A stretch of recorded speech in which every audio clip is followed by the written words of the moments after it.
ஒரு மகிழ்ச்சியான செய்தி. இதயம் நல்லெண்ணெயின் விலை லிட்டருக்கு ரூபாய் 105 குறைஞ்சிருக்கு. செப்டம்பர் 2023ல 1 லிட்டர் இதயம் நல்லெண்ணெயின் அதிகபட்ச விலை ரூபாய் 503. ஆனா இப்ப 1 லிட்டர் இதயம் நல்லெண்ணெயின் விலை ரூபாய் 398 மட்டும்தான் தமிழ்நாட்டுல. அப்ப இனிமே எல்லாரும் இதயம் நல்லெண்ணெய் வாங்கலாம் இல்ல? யார் வேணாலும் தலைவராக வச்சு ஒரு அதிமுக ஆட்சியை மாற்றணுங்கிறது கட்சியினுடைய கொள்கை. பட் பர்டிகுலராக நயனா நாகேந்திரன் அந்த இடத்துல உட்காந்து வச்சிருக்காங்க. Nayana Nagendran will do something more இருக்கலாம். இப்போ அவங்களுடைய எதிர்பார்ப்பு எப்படியாவது ஆட்சிக்கு நம்ம ஜெயசேனா கூட்டணி வரணும். 3 வருஷம் முடிஞ்சு போச்சு. இது கட்சி தேர்தல், இதில் யார் வேணாலும் போட்டி போடலாம். உங்களுடைய வியூகம் என்ன சார்? பொதுவாக இப்போ கட்டமைப்பு பூத் லெவல் கமிட்டியை ஸ்ட்ராங் பண்ணி கட்டமைப்பை வலுப்படுத்தி எப்படியாவது கட்சியை ஒரு கட்டமைப்பு உள்ள கட்சியாக மாற்றணும். திமுக கிட்ட இப்போ இருக்கக்கூடிய கூட்டணி பலம் 2020 தேர்தல் நேரத்தில் அப்படியே இருக்கும்னு நினைக்கிறீங்களா? தேர்தலில் நாமினேஷன் போட்டுக்கிட்டு நாமினேஷன் போடும்போது ஒரு ட்ரெண்ட் இருக்கும், தேர்தலுக்கு 2 நாளைக்கு முன்னால் ஒரு ட்ரெண்ட் இருக்கும். அந்த ட்ரெண்ட் என்னன்னே உங்களுக்கு தெரியும். பாஜக எந்த கட்சியோட கூட்டணி சேர்றதோ நாங்கள் பாஜகவுக்கு சிறுபான்மையினர் ஓட்டு அப்படிங்கிறது கிடையாது அப்படிங்கிறதுல நாங்கள் தீர்க்கமாக இருக்கிறோன்னு பல சிறுபான்மை அமைப்புகள் சொல்லுது. இஸ்லாமியர்களும் கிறிஸ்தவர்களும் நிச்சயமாக பாரதிய ஜனதா கட்சிக்கு எதிராக இருக்க வேண்டாம் அப்படின்னு கேட்டுக்கிட்டு அதே மாதிரி அந்த காலங்கள் வரும்போது நிச்சயமாக அது மாற்றங்கள் வரும். ஒரு டிஸ்ட்ரிக்ட்டுக்குள்ளே அரசியல் செய்கிறது ஒன்று, அந்த டிஸ்ட்ரிக்ட்டுக்குள்ளே நம்ம எந்த தொகுதியில் நின்னாலும் நம்ம ஜெயிப்போம் அப்படிங்கிற பேரை உருவாக்குறது ஒன்று. மாநிலம் முழுவதும் நம்ம பேரை சொன்னால் வாக்கு உருவாகணும், நம்ம கட்சி பேரை சொன்னால் வாக்கு உருவாகணும் அப்படிங்கிற இடத்துல இருந்து நீங்கள் இப்போ பேசுகிறீங்க. நீங்கள் தமிழ்நாட்டு மக்கள் ஒரு மனநிலை இருப்பாங்க. பாராளுமன்றத்துக்கு ஒரு ஓட்டு போடுவாங்க, சட்டமன்றத்துக்கு ஓட்டு போடுவாங்க. அது என்னுடைய டிஸ்ட்ரிக்ட் மட்டும் இல்லை, இதுவரைக்கும் ஒட்டுமொத்தமாக தான் மக்கள் ஓட்டு போட்டிருக்காங்க. நீங்கள் மாநில தலைவராக வந்த பிறகு பாஜக அதிமுக கூட்டணி மேலே ஆளும் தரப்புக்கு ஒரு அச்சம் வந்திருக்கு. அது எதனால்? அவங்க வீக்காக இருக்காங்கன்னு அர்த்தம். அவ்வளோதான். இல்லை, இதுவரைக்கும் இல்லாமல் நயனா நாகேந்திரனுடைய பேரை கேட்கும்போது அவர் என்னமோ புதுசாக பண்ணிடுவார், அது தேர்தல் நேரத்தில் பார்த்துக்கலாம். இப்போ அமைதியாக சொல்கிறீங்க. ஆனால் நேஷ்னல் வரைக்கும் நயனா நாகேந்திரன் அவர்களை போட்டால் 2026 தமிழ்நாட்டில் ஒரு பெரிய மாற்றம் வருங்கிறீங்க. பட் நீங்கள் கூட்டணியால் தான் முடியும் அப்படின்னு சிம்பிளாக சொல்லிட்டு போகிறீங்க. அதே அமைதியை தான் வெளிப்படுத்துகிறீங்க. இல்லை, அதாவது மாற்றம் வரணுங்கிறதான் எங்களுடைய எண்ணமே. தலைமை பதவி அப்படிங்கிற இடம் அடுத்து 2026 முதல்வர் இந்த ஃபேஸ் தான். என்ன எங்களுக்கு நோக்கமே ஜெயிக்கணும். அவ்வளோ நயினார் முதலமைச்சர்னு வேற போஸ்ட்லாம் ஒட்டியிருக்காங்க. அதை நான் ஏற்கனவே நான் கண்டிச்சிருக்கேன், கண்டித்து அறிக்கையும் விட்டேன். அதுக்கப்புறம் இப்போ எங்கேயுமே இந்த அடைமொழிலாம் யாருக்கும் கொடுக்கூடாதுன்னு சொல்லுங்க. சிங்கமே புலியே கரடியே அப்படின்லாம் யாரும் வால் போஸ்ட் அடிக்கக்கூடாதுன்னு நான் ஏற்கனவே சொல்லிட்டேன். அண்ணாமலை இங்கே தலைவராக இருக்கும்போது எல்லா அமைச்சர்கள் மேலேயும் ஊழல் பட்டியலை கொடுத்துட்டே இருந்தாங்க. நயனா நாகேந்திரன் தலைவராக வந்த பிறகு எல்லார் மேலேயும் நடவடிக்கை பாயுது. எப்படி பார்க்குறது? இது நீதிமன்றம், நான் அதில் தலையிட முடியாது. நானோ நீங்களோ ஒரு நீதிமன்றத்தில் போய் தலையிட முடியாது. அது ரொட்டீனாகவே அவங்க வந்துட்டுருக்கு. கேஸ் வழக்கு அவங்கள அப்பீல் பண்ணுறாங்க. சில நீதிபதிகள் அதை பார்த்து ரத்து பண்ணுறாங்க. இதுக்கும் எங்களுக்கும் எந்த விதமான சம்பந்தமும் கிடையாது. தினமலர் நேயர்களுக்கு அன்பான வணக்கம். பாரதிய ஜனதா கட்சியினுடைய மாநில தலைவர் திரு நயனா நாகேந்திரன் எம்எல்ஏ அவர்களோடு நம்ம இன்னைக்கு இணைந்திருக்கிறோம். சார் வணக்கம். வணக்கம், வாழ்த்துக்கள் சார். ரொம்ப நன்றி சார். தமிழ்நாடு பாரதிய ஜனதா வரலாறு எனக்கு அறிந்த வரையில் ஆர்எஸ்எஸ் பின்புலம் இல்லைன்னா பாஜகவிலேயே உறுப்பினராக இருந்து அதுக்கப்புறம் வளர்ந்து வந்தவங்க தான் மாநில தலைவர் அப்படிங்கிற முகமாக பார்த்துருக்கோம். முதல்ல ஒரு மாற்று கட்சியிலேருந்து வந்த ஒருவர் மாநில தலைவராக வந்திருக்கிறார். அந்த அளவுக்கு பாஜக ஒரு நெகிழ்வுத்தன்மையோட இன்னொரு களத்துக்கு மாறிடுச்சா? இல்லை, அப்படி நான் கிட்டத்தட்ட 8 வருஷம் முடிஞ்சு 9 வருஷம் ஆகுது. குறைந்தபட்சம் 10 வருஷம் உறுப்பினராக இருக்கணுங்கிற ஒரு விதி இருக்குது. அதுக்கு விதிவிலக்கு நிறைய கொடுத்துருக்குறாங்க. இதுக்கு முன்னால் கோவா மாநிலம், அப்புறம் இங்கே தமிழ்நாட்டிலே இருக்குது, கொடுத்துருக்காங்க. இப்போ நிறைய விதிவிலக்கு கொடுத்துருக்காங்க. அதனால் நானும் 9 வருஷம் ஆயிடுச்சு இல்லையா.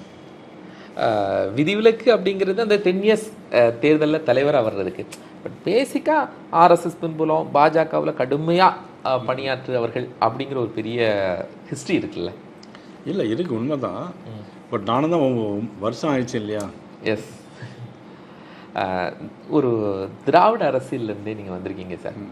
அதிமுக அப்படிங்கிற கிட்டத்தட்ட 40 வருஷம் உங்களுடைய அரசியல் பயணம். அதில் 25 வருஷமாக நீங்கள் ஆட்சி அதிகாரம் அப்படிங்கிறத ரோல்குள்ளேயே நீங்கள் சுற்றிட்டு இருக்கீங்க மினிஸ்டரா. அந்த இடத்துல ஒரு இதுக்கு முன்னாடி இருந்த தலைவர்களை விடவும் அரசு இயந்திரம் எப்படி சுழலும்னு உங்களுக்கு தெரியும். அங்கேருந்து இன்னைக்கு மாநில தலைவராக என்ன ப்ளே பண்ணலான்னு பார்க்குறீங்க? இல்லை, நீங்கள் இப்போ இன்னைக்கு திமுக ஆளுங்கட்சியில் இருக்குது. தேர்தல் நான் 1 வருஷத்தில் சந்திக்க போகிறோம். அவங்கள்ட்ட பணம் அதிகமாக இருக்குது, ஆளுங்கட்சியோட எந்திரங்கள் அதிகமாக இருக்குது. அதை வந்து நம்ம முறியடிக்கணும்னா எல்லா கட்சிகளும் ஓரணியில் இருந்தால் தான் முடியும். இப்போ அவங்கள்ட்டையும் ஒரு வலுவான கூட்டணி இருக்குது. காங்கிரஸ் இருக்குது, கம்யூனிஸ்ட் பார்ட்டிகள் இருக்குது, விடுதலை சிறுத்தைகள் இருக்குது, அப்புறம் அவங்க இருக்கிறாங்க. ஆக அவங்களுடைய கூட்டணியை முறியடிக்கணும் அப்படின்னா நிச்சயமாக நம்ம வந்து எல்லா கட்சிகளும் ஓரணியில் இருந்தால் தான் நம்ம அதை சாதிக்க முடியும். அதனால் என்னுடைய விருப்பம் என்னென்னா எல்லாரும் ஒன்றா வரணுங்கிறதா நிறைய மேடைகள்லேயும் நிறைய மீடியாக்கள்லையும் நான் சொல்லி வர்றது, எல்லாரும் ஒன்றா வாங்க வரணும் அப்படிங்கிறது தான். நைனா நாகேந்திரன் அவர்கள் அந்த பாஜகவுடைய தலைவர் அப்படிங்கிற இடத்துக்கு இன்றைக்கி வந்து நிற்கிறீங்க. உங்கள்கிட்ட கட்சி தலைமை என்ன எதிர்பார்க்குது? இப்போது வந்து நான் தலைவராக வர்ற அன்னைக்கே கூட்டணியும் தலைமை கொண்டு வந்துட்டாங்க. ஸோ எப்படியாவது இந்த கூட்டணியை அப்படியே நம்ம கொண்டு போய் நிச்சயமாக ஆளுங்கட்சியாக தமிழ்நாட்டில் தேசிய ஜனநாயக கட்சி வரணும், கூட்டணி ஆட்சி வரணும். அதே நேரத்தில் திமுக வந்து இந்த மக்கள் விரோத அரசு வந்து விலக்கப்படணுங்கிறது தான் தலைமை எதிர்பார்க்குறது. இது யார் வேணாலும் தலைவராக வச்சு ஒரு திமுக ஆட்சியை மாற்றணுங்கிறது கட்சியினுடைய கொள்கை. பட் பர்டிகுலராக நயனா நாகேந்திரன் அந்த இடத்துல உட்காந்து வச்சுருக்காங்க. Nayana Nagendran will do something more அப்படிங்கிற ஒரு பெரிய எக்ஸ்பெக்டேஷன் இருக்கும்ல. இருந்தால் கூட இருக்கலாம்.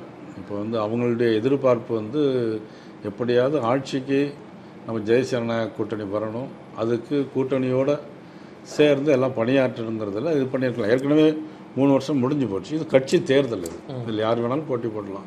ஓகே, உங்களுடைய வியூகம் என்ன சார்? தனிப்பட்ட வியூகம், தேர்தல் வியூகம்? இல்லை, என்னை பொறுத்தவரையிலையும் இப்போ வந்து தேர்தல் முடிஞ்சனால நாங்கள் இனிமேல் தான் எல்லாமே திருப்பி அமைப்பெல்லாம் மாற்றி அமைக்கணும். இப்போ தான் மாவட்ட தலைவர்கள் புதிதாக தேர்ந்தெடுக்காங்க. இப்போ எங்களுக்கு வந்து ஜெனரல் செக்ரட்டரிஸ் இருக்கிறாங்க, துணைத் தலைவர்கள் இருக்காங்க, பொருளாளர் இருக்காங்க. இவங்களெல்லாம் புதுசாக நம்ம வந்து தேர்ந்தெடுத்து அல்லது ஏற்கனவே இருக்கவங்க தொடர்ந்து வச்சுக்கிறதா இவங்களெல்லாம் வச்சு ஒரு கமிட்டி, எங்களுடைய கோர் கமிட்டி கூட்டம் போட்டு தான் நம்ம எல்லாமே டிசைட் பண்ணுவோம். அதில் டிசைட் பண்ணிவிட்டு நம்ம என்ன பண்ணலாம், என்ன வியூகம் வைக்குங்கிறதுங்கிறது பொதுவாக இப்போ கட்டமைப்பு, அதாவது பாரதிய ஜனதா கட்சியுடைய கட்டமைப்பு, அதாவது பூத் லெவல் கமிட்டியை ஸ்ட்ராங் பண்ணி கட்டமைப்பை வலுப்படுத்தி எப்படியாவது கட்சியை வந்து ஒரு மிக ஒரு கட்டமைப்பு உள்ள கட்சியாக மாற்றணும். ஸோ அதான் உங்களுடைய பிளான், ஸ்ட்ராட்டஜி, உங்களுடைய ஸ்ட்ராட்டஜி அப்படி தான். ஏற்கனவே இருக்கக்கூடிய பாரதிய ஜனதாவுடைய அந்த கிராஸ் ரூட் அளவில் இருக்கக்கூடிய அந்த கட்டமைப்பில் நீங்கள் என்ன சேஞ்சஸ் பண்ண போகிறீங்க? அதாவது கிராஸ் ரூட்டில் வந்து இப்போ எல்லாமே மண்டல தலைவர்கள் தேர்ந்தெடுத்துட்டாங்க. அதாவது ஒன்றிய அளவுலையும் நகர அளவுலையும், அது பாரதிய ஜனதா பார்ட்டியில் மண்டல் அப்படிம்பாங்க, அந்த லெவல் எல்லாமே தேர்ந்தெடுத்தாச்சு. இப்போ வந்து மாவட்ட தலைவர்களும் தேர்ந்தெடுத்தாச்சு. அடுத்தால வந்து பேரண்ட் பாடி மாநில அளவில் உள்ள பொறுப்பாளர் இது பண்ணணும். இது போட்ட பிறகு நாங்கள் வந்து ஒவ்வொரு மாநில பொறுப்பாளர்களுக்கு ஒவ்வொரு இன்சார்ஜ், இந்த தொகுதி ஒவ்வொரு தொகுதியாக இன்சார்ஜ் கொடுத்து அதுக்கப்புறம் தான் மற்ற வேலைகளை பார்க்க முடியும். இப்போது உங்களுக்கு தமிழ்நாட்டை பற்றி தெரியும் சார். திராவிட இயக்கம் ஒரு ஒரு வேறு மாதிரியான ஒரு கட்டமைப்பை தேர்தலில் ஒரு பூத் கமிட்டி வரைக்கும் செஞ்சுருப்பாங்க. பாஜக இன்னொரு ஐடியாலஜி ஃபோக்கஸில், தேசிய அளவிலான ஐடியாலஜி ஃபோக்கஸில் இருக்குது. அவங்களுடைய கட்டமைப்பு கொஞ்சம் வித்தியாசமாக இருக்கும். இப்போது நீங்கள் அதே மாடலில் வச்சு தேர்தலை பண்ண போகிறீங்களா, இல்லை நீங்கள் ஆல்ரெடி பார்த்த இன்னொரு மாடல் பூத் கமிட்டி அந்த விதத்தை கொண்டு வர போகிறீங்களா? அதாவது எந்த விதத்துலையும் பாரதிய ஜனதா கட்சியுடைய ஐடியாலஜி மாற்றாமல் அதுலேயே நம்ம என்ன பண்ணலான்னு. இப்போ உதாரணத்துக்கு 1967 வரைக்கும் காங்கிரஸ் தான் ஆட்சியில் இருந்துச்சு. திடீர்னு அந்த ஆட்சி மாற்றம் வந்துச்சு. அதுக்கு பிறகு பார்த்தீங்கன்னா இந்த 50 வருஷமாக திராவிடர்கள் திமுக மாறி மாறி எல்லாம் வந்துச்சு. அது மாதிரி இந்த 67 மாதிரி இந்த தடவை மிகப்பெரிய ஒரு மாற்றத்தை நான் தமிழ்நாட்டில் எதிர்பார்க்குறேன். அது உங்களால் நிகழும் அப்படின்னு பார்க்குறீங்க? என்னால் மட்டும் இல்லை, கூட்டணி கட்சியெல்லாம் சேர்ந்து. ஒரு விஷயம் நீங்கள் சொன்னீங்க, திமுகவுடைய கூட்டணி ரொம்ப வலிமையாக இருக்குது. நீங்கள் அமைத்திருக்கக்கூடிய இந்த கூட்டணி இன்னும் எந்த அளவுக்கு வலிமை பெறும்? இன்னும் யாரெல்லாம் உங்கள் நம்பர்ஸ் கூட ஆட் ஆக போகிறாங்க? இப்போ ஏற்கனவே தினகரன் மற்ற ஓபிஎஸ்லாம் இருக்கிறாங்க. இப்போ பாமக எங்களோட தான் இருக்குது. இப்போ இனிமேல் அதை பேச்சுவார்த்தை நடத்தி எல்லாம் சேர்த்துக்குவோம். அப்புறம் மக்களையும் நாங்கள் கூட்டணியை தான் சேர்த்துக்குவோம்.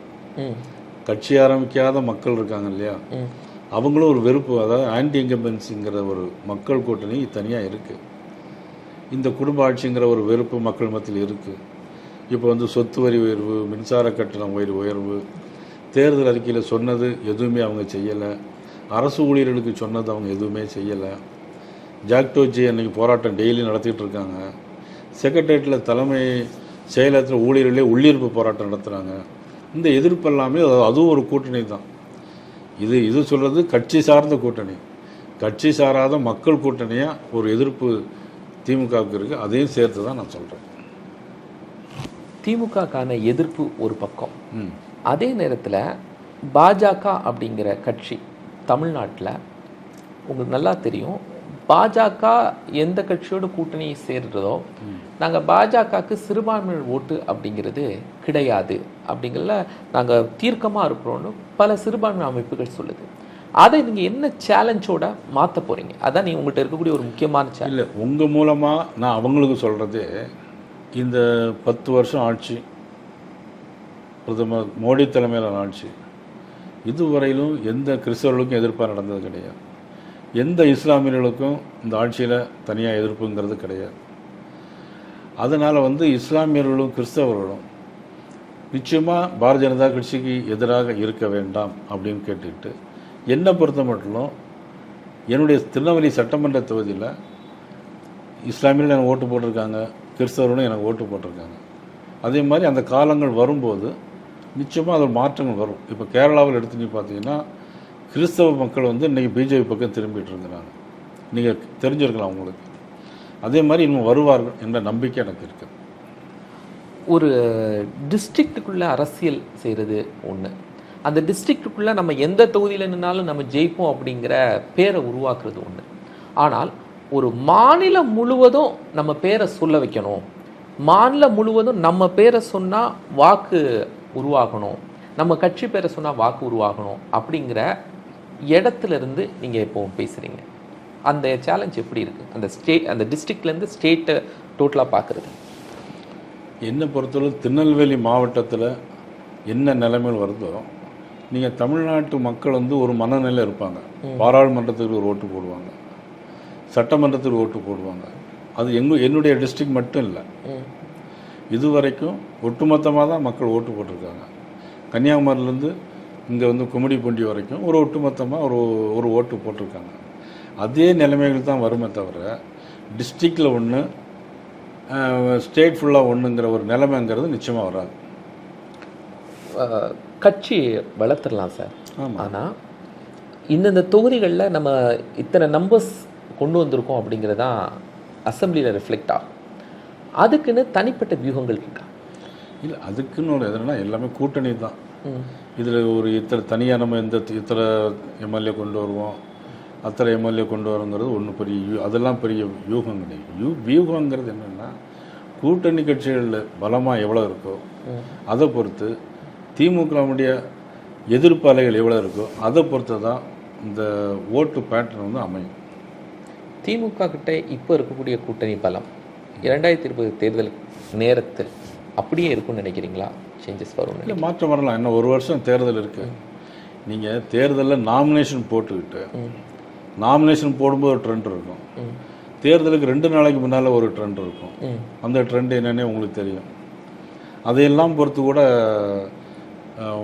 ஓட்டிங் பேட்டர்ன் வந்து மாறுவதற்கான வாய்ப்புகள் நிறைய இருக்குது.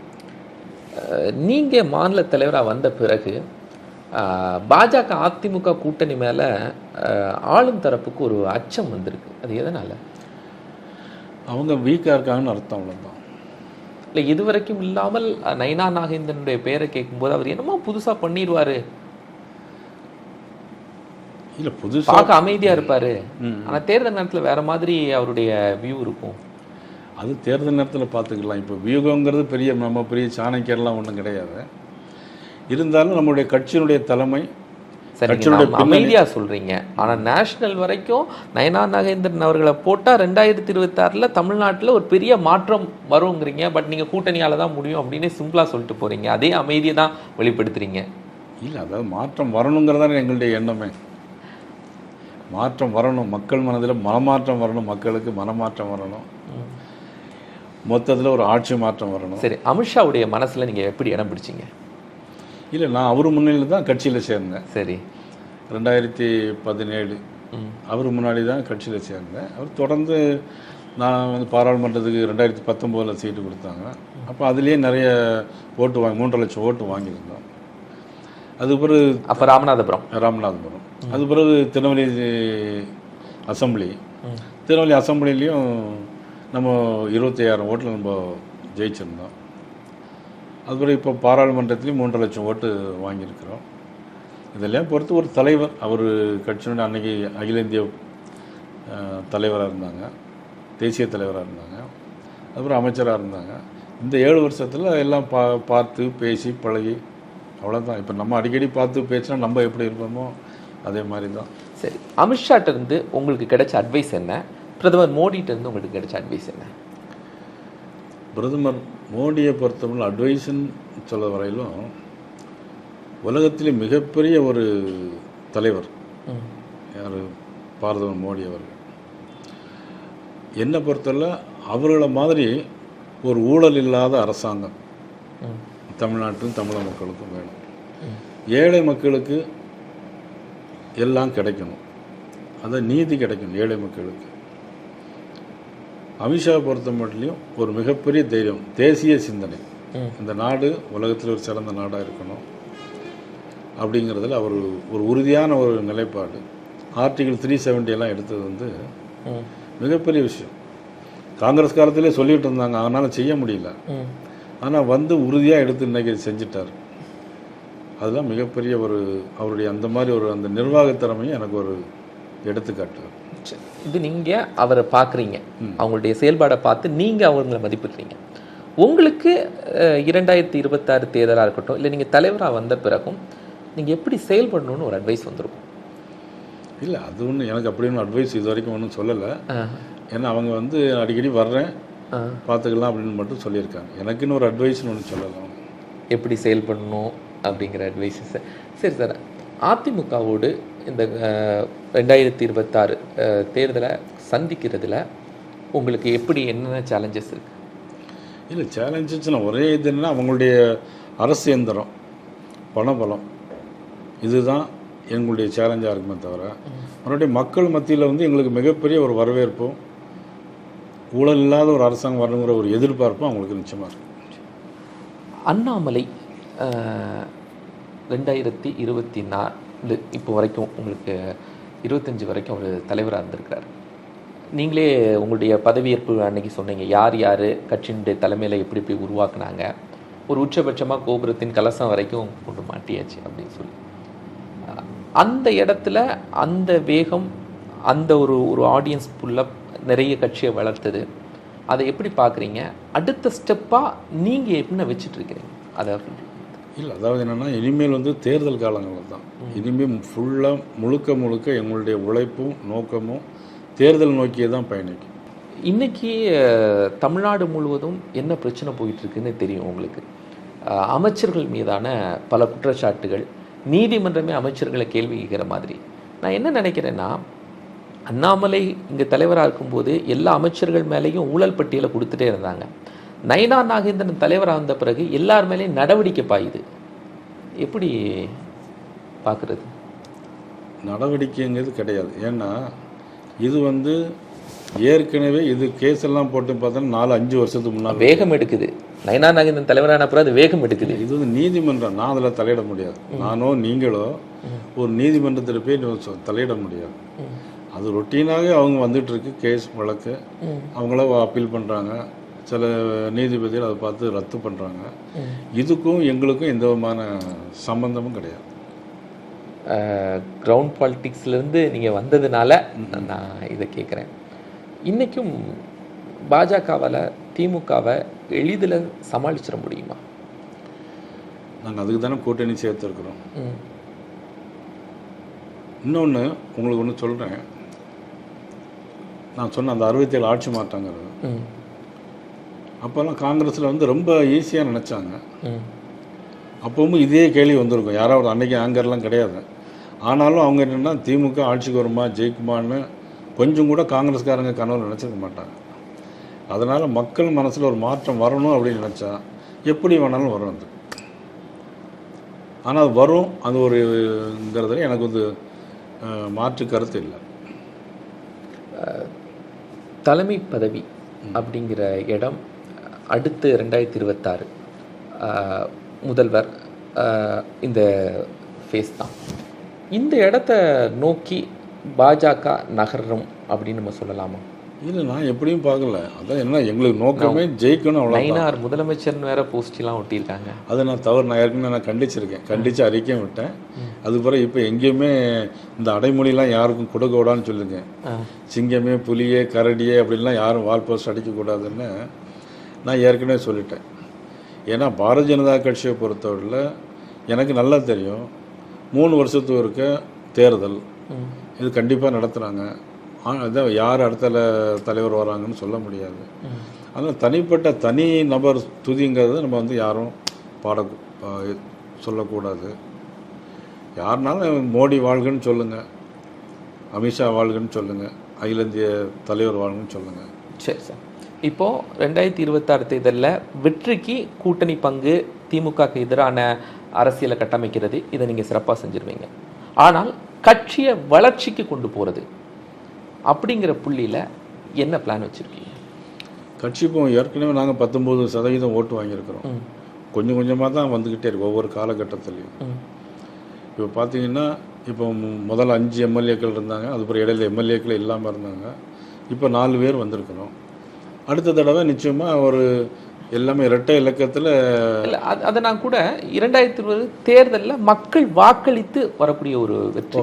நான் கட்சியினுடைய கட்டமைப்பை வளர்க்குறதில்ல, கட்சியில் இனிமேல் தான் நாங்கள் இது பண்ண போகிறோம். இப்போ தானே தேர்தல் முடிஞ்சிருக்குது. என்ன போனால் எல்லா ஊர்லேயுமே கிளைகள் வர ஊராக போய் கட்சி பண்ண போகிறீங்க. ஆமாம், எல்லா மாவட்டத்துக்கும் எல்லா கிளை வர நான் போய் பார்க்கலான்னு நான் முடிவு பண்ணியிருக்கேன். ஓகே, தேர்தல் அப்படின்னு சொன்னால் இதுக்கு முன்னாடி எல் முருகன் அவர்கள் வேல் யாத்திரை, அண்ணாமலை அவர்கள் எண்மண் எண்மக்கள், அந்த மாதிரி நயினார் நாகேந்திரன் அவருக்குன்னு ஒரு ஃப்ரேம் ஃபிக்ஸ் ஆகுமா? இல்லை, அதை பற்றி இப்போ ஒன்றும் முடிவு பண்ண முடியாது. ஏன்னா தேர்தலுக்கு 9 மாதம் தான் இருக்குது. ஒரு யாத்திரையோ யாத்திரை இவர் யாத்திரை நடத்தி முடிச்சிட்டாரு, அவர் வேல் யாத்திரை நடத்தி முடிச்சிட்டாரு. இனிமேல் என்ன பண்ணலாங்கிறத என்னுடைய பொறுத்தவரையிலையும் மக்களை நேரடியாக ரீச் பண்ணணும். கட்சி தோழர்களை நேரே போய் கிளை அமைப்பு கமிட்டி வர போய் பார்த்து அந்தந்த ஊர்களில் என்னென்ன பிரச்சனைகள் இருக்குன்னு பார்த்துக்கிட்டு அந்த பகுதி மக்களுக்கு அந்த எந்தெந்த குறைகள் இருக்குதோ அதை நம்ம செஞ்சு கொடுத்தாலே மக்களுக்கு அது போதுமானது. நிறைய விஷயங்களை பகிர்ந்து கொண்டீங்க, ரொம்ப மகிழ்ச்சி. தொடர்ந்து அரசியலில் நிறைய சந்திப்புகளில் நம்ம இணையலாம். நன்றி சார். நன்றி, வணக்கம். நேர்களை மற்றும் ஒரு நிகழ்ச்சியில் சந்திக்கலாம். நன்றி.